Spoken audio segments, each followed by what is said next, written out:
What's up, ladies and gentlemen? Welcome back to Raging Radical Reviews. Today we'll be checking out some gnarly games, including ActRaiser for the Super Nintendo. So let's just jump right into it, shall we?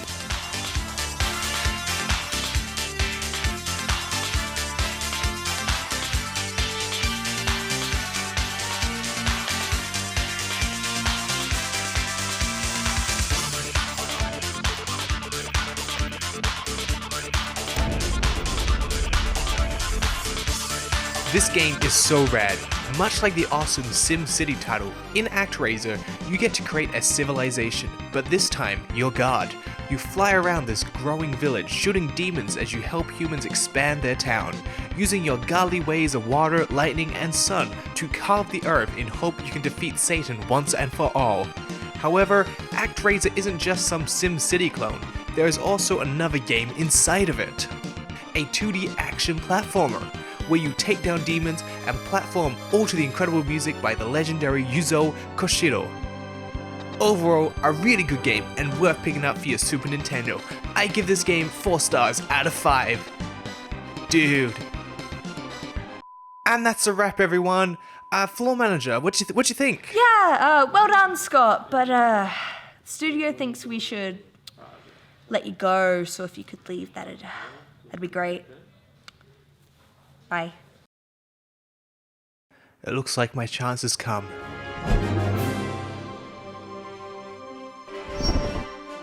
To get back into the game review industry on YouTube. Hey, what's up gamers? It's your boy DrScottnik, and today we'll be checking out the latest game developed by Ace Team and published by SEGA, SolSeraph.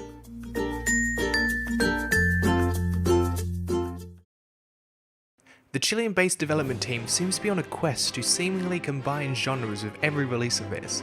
Their previous title of Rock of Ages 2 saw the combination of tower defense and Katamari-like racing, which turned out to be a hit among fans and recently found its way onto the Nintendo Switch. But now with SolSeraph, the development team took inspiration from a childhood favourite of theirs that combined genres, and decided to bring the gods back from the dead. SolSeraph is a spiritual successor to the much-loved 1991 classic ActRaiser from the Super Nintendo. Much like the original ActRaiser, SolSeraph is a fusion of different genres, but how they go about it this time is a little bit different than before. Unlike the God Simulator gameplay from the original, the game has more of a tower defense-like aspect to it, as you place barracks and archer towers along your village as homes and farms increase your population to increase your defense against the demons that are trying to reach the heart of your town. As the guardian of humanity, it is in your hands on how you place your defenses and manipulate your village to create a sustainable and growing civilization. This is done through a menu wheel system that is extremely accessible and easy to grasp.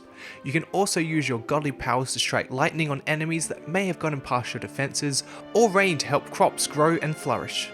All of this to expand your village and take over the layers that are shrouded in fog, ultimately coming up against the final boss. These top-down strategy elements create enjoyable tense battles and constantly keep you monitoring from each direction. This would be without a doubt the highlight of the game for me, having to maintain your defenses while also keeping in mind farming to feed and increase your population, and sourcing wood for your ever-demanding buildings keeps you managing the situation constantly. Though while these moments are thrilling and a blast, we need to talk about those layers. Once the wave of enemies has passed and a prayer has been made for you to take down the demons, the game completely changes genres to that of a 2D hack-and-slash platformer. You control Helios as you wield your sword, shield and bow to take down enemies in either a wave-based takedown or a more traditional ActRaiser-like stage of reaching the end to take down the final enemy.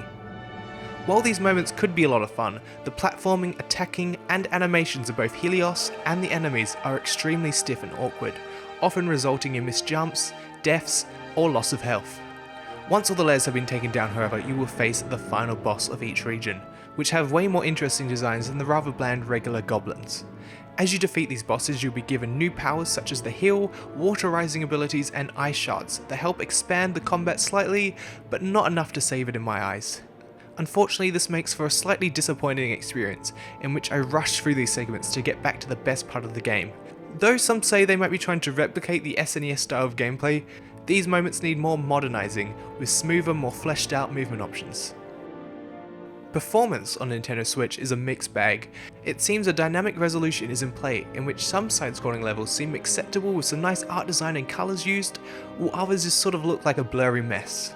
While in the top-down strategy play, this is more forgiving as you can zoom in and out of the world to see things more clearly. Though in the side-scrolling segments, it can often be difficult to judge jumps and the depth perception of an enemy coming towards you from the background or foreground due to a visually busy world that, while would look great on a more powerful hardware, has a tendency of blending in on the Nintendo Switch. SolSeraph sees the return of Yuzo Koshiro, the music composer of the original ActRaiser, which is a great little bit of fan service to include him as he composes the new title track.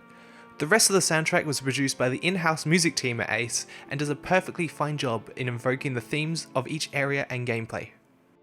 In an interview with Nintendo World Report, Ace team commented on why there hasn't been any ActRaiser-like games since, stating, "A reason might be in that in order to make an ActRaiser-like game, you basically almost need to create two separate games, and that can be a pretty big challenge."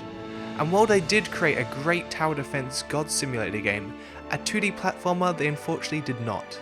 If you grew up loving ActRaiser, you will obviously find yourself more inclined to pick up this game, as there hasn't been a game similar to the original in a long time. So if you want to see more games like this, definitely support the game. But as someone who has never played the original SNES Classic prior to this review, the game was a mixed bag. While the tower defense God simulation-like elements were a blast and constantly kept me on my toes, with its accessible menu design and thrilling battles, the 2D segments felt like they were ripped from the SNES original, extremely clunky with stiff animations and not too fun to play.